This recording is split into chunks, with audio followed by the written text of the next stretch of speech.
cuadrados, unos apartamentitos así, donde está el cuarto del matrimonio y al lado el cuarto del perro. Porque yo no creo que hay que poner un niño. Un cuartito así de nada. ¿Recuerdan las casas de antes cómo eran? Casas gigantescas. Casas de corredores larguísimos. Y los corredores, cual tallo de árbol, se expandían a los lados con multitud de cuartos para albergar a todos los hijos. Wilson, es que en esa época planificaban con el ritmo. Ah, sí, claro, y tenían hijos con ritmo, no, 1, 2, 3, 4, 5, 6, 7. Pero ahora hemos evolucionado. Vamos a ver si fue evolución o involución. Va a haber un tema sobre eso. Vamos a desarrollar profundamente esto y vamos a hablar de cosas graves que están sucediendo en la humanidad por esto. De países como Canadá que están pagando en este momento a las mujeres para que tengan hijos.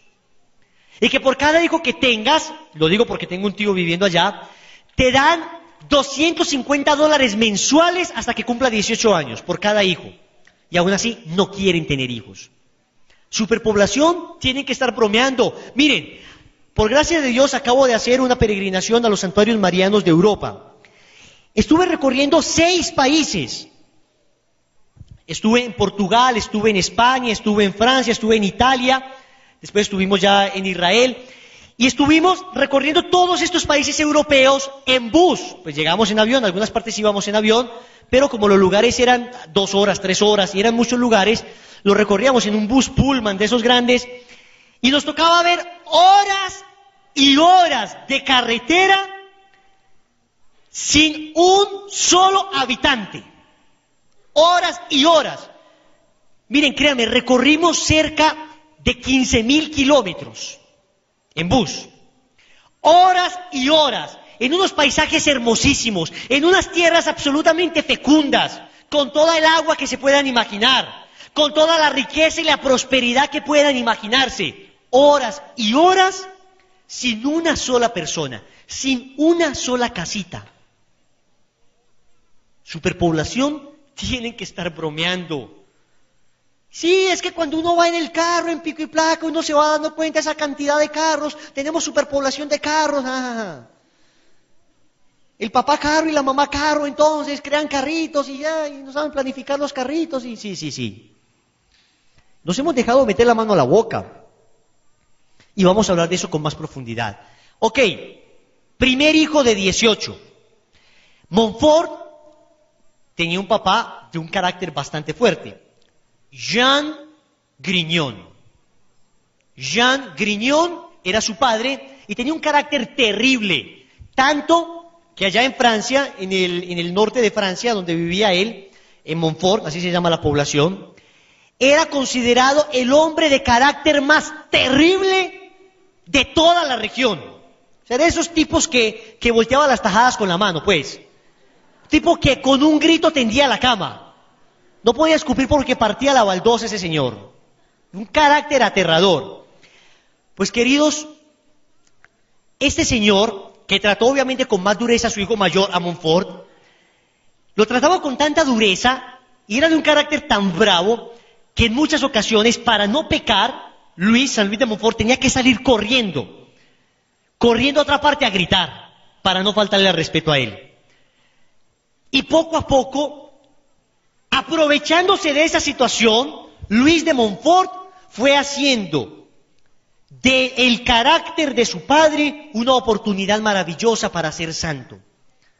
Fue aprovechándose de estas pruebas que Dios le permitía para ejercitar la virtud. Levante la mano el que de ustedes alguna vez le ha pedido a Dios paciencia. Todos. Oiga, ¿y no les ha pasado que justo ese día que pide paciencia le pasa todo?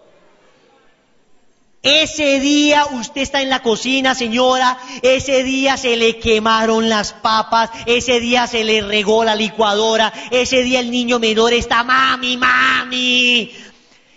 ese día el huevo le salió podrido, ese día el esposo llegó antes de trabajar y no estaba todavía. No. Ese día le pasa a uno todo. ¿Les ha pasado? ¿No? ¿Es verdad eso o no? Ustedes en el trabajo ese día se machucaron, ese día no vendieron nada, no, ese día llegó la DIAN. 4 que 5 caras hicieron así. ¡Ah! Bueno, ¿saben por qué? Porque cuando tú pides paciencia, pides una virtud. La virtud no es un don, es una virtud. El don es un regalo gratuito de Dios. Llega. El don de lenguas, ¡pac! Llegó. Usted no se pone a practicar. O sea, usted no dice, bueno, vengan acá al curso de lenguas. Digan conmigo gatiri setiri. Todos, gatiri setiri.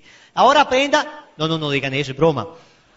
Ahora vamos a aprender otra expresión en lengua. No, un don llega. Hay gente que tiene el don de lenguas y habla en lenguas. Llegó el don. No hay que practicarlo, llegó. Obviamente el don se irá perfeccionando. La virtud es distinta. La virtud obviamente requiere la ayuda de Dios, pero la virtud es el ejercicio continuado de buenas acciones. Entonces cuando tú le dices a Dios, dame paciencia, entonces Dios te empieza a poner ejercicios. ¿Ya entienden? ¿Tú cómo aprendes a sumar? ¿Cómo? Viéndole al compañero, muy bien. Tú aprendes a sumar sumando. ¿Cómo aprendes a montar bicicleta? Cayéndose. ¿Uno cómo aprende a nadar? Tragando toda el agua que pueda, ¿cierto? ¿Y tú cómo aprendes a ser paciente? Soportando. Con los ejercicios que Dios nos permite. Póngale la firma. Usted le dice, Dios, ayúdame a ser honesto. Ese día se le aparece el torcido más suculento, sabroso y delicioso que se puedan imaginar. Se le aparece el fraude más perfecto. Ejercicio, chicos. Pues resulta que los santos, como San Luis de Montfort, se aprovechaban de las circunstancias para crecer en virtud y las veían como ejercicios que Dios les permitía. No digo necesariamente que Dios las mande, no, Dios no puede tentar. Eso sí, cuidado. El apóstol Santiago es claro cuando dice, Dios no tienta. No es que Dios te ponga el torcido, pero te permite que te lo pongan. Bien, en ocasiones Dios permite cosas para que tú y yo ejercitemos la virtud. Cuando Dios permite una tentación, Él te da la fuerza para soportarla. Anoten esta cita bíblica, 1 Corintios 10:12. 1 Corintios 10:12, fiel es Dios que no permitirá que seas probado por encima de tus fuerzas, te dará la fuerza para resistir la prueba, dice el apóstol San Pablo. Luego, cuando viene la prueba, cuando viene la tentación, cuando viene la dificultad, Dios te da la fuerza para resistirla, y si tú la resistes, creces en virtud. Creces en virtud. Levante la mano el que ha llegado alguna vez a odiar o a tener algún resentimiento contra alguien, honestamente, a tener algún resentimiento, un resentimiento en el corazón. ¿Saben uno por qué llega a odiar? Porque uno no sabe ofrecer, porque uno no sabe aprovecharse de esas circunstancias. Ojo, no es fácil. O sea, no es que alguien llegue a ti, te robe y te tumbe 20 millones de pesos y tú digas, ¡ay, qué felicidad! Voy a aprovechar esta circunstancia para ser santo. ¡Ja! No, obviamente duele. Obviamente implica sufrimiento. Pero a pesar del sufrimiento, el santo, como Montfort, coge esto, aprieta los dientes, las manos y dice, para adelante. Así hay que hacer muchas veces en la vida. Apriete los dientes, empuñe las manos con fuerza, pero no lo vaya a golpear. No vaya, usted apriete y para adelante.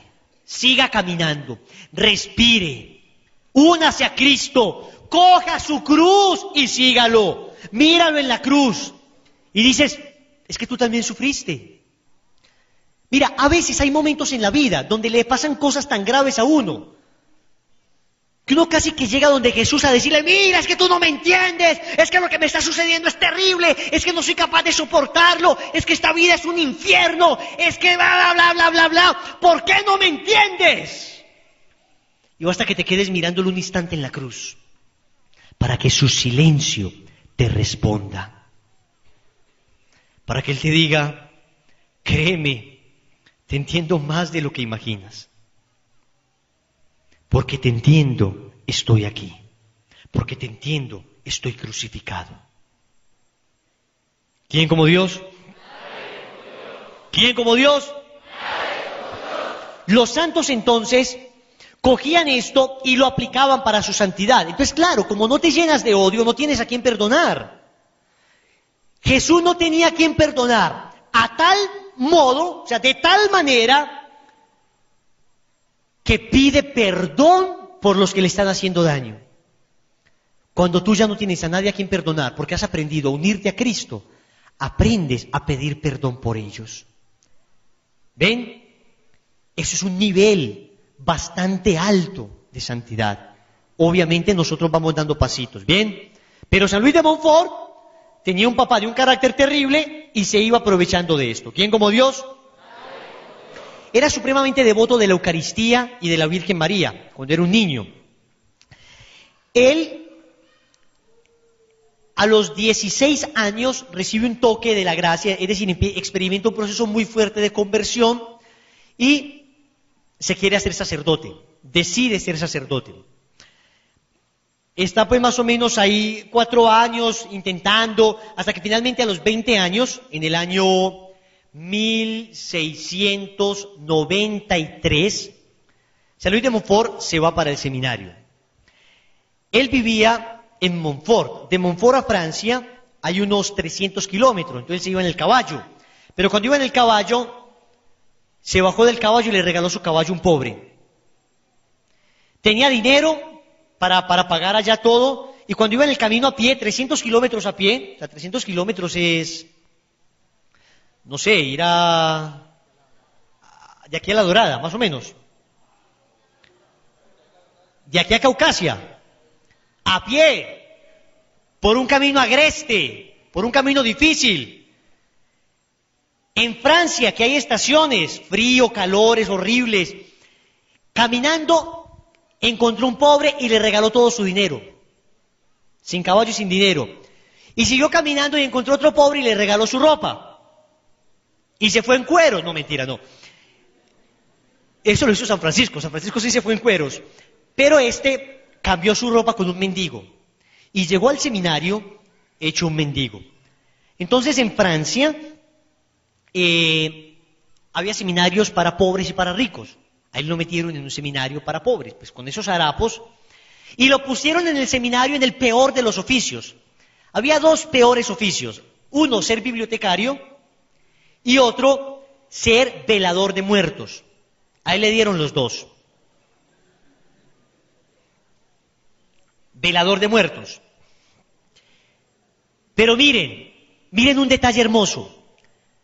A veces uno cree, cuando le pasa algo en la vida, que es una desgracia. Pero más tarde, esta desgracia se convierte en una bendición. Más tarde, esta desgracia se convierte en una bendición. Les voy a contar una historia, si no están muy aburridos. ¿Les cuento? Ah, chismosos, para eso sí están muy despiertos, ¿no? Un señor llamado Francisco se casó con su mujer. ¡Wow! Se casó con su mujer. Bueno. Y este señor, pues obviamente, dejó en embarazo a su mujer, y cuando su mujer dio a luz a su primer hijo, se murió ella y su hijo. ¿Desgracia o no desgracia? ¿Desgracia o no desgracia? Pues una profunda tristeza para este señor. Años después, este señor conoció a una señora llamada Ismelda. Se casó con ella. Con esta señora Ismelda tuvo 9 hijos. El quinto de sus hijos se llama, todavía vive, José Carlos Tamayo. Y José Carlos Tamayo es mi papá. O sea que yo estoy vivo gracias a que esa señora se murió.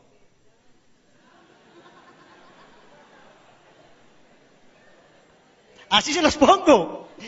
O sea, lo que para mi abuelo fue una desgracia en su momento, para mí es una bendición.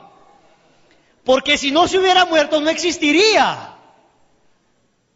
¿Ven cómo una desgracia en un momento, más tarde puede ser una bendición? Cualquier vida es una bendición. ¿Quién como Dios? Así nos pasará muchas veces en la vida. Muchas veces en la vida te darás cuenta que vienen cosas difíciles,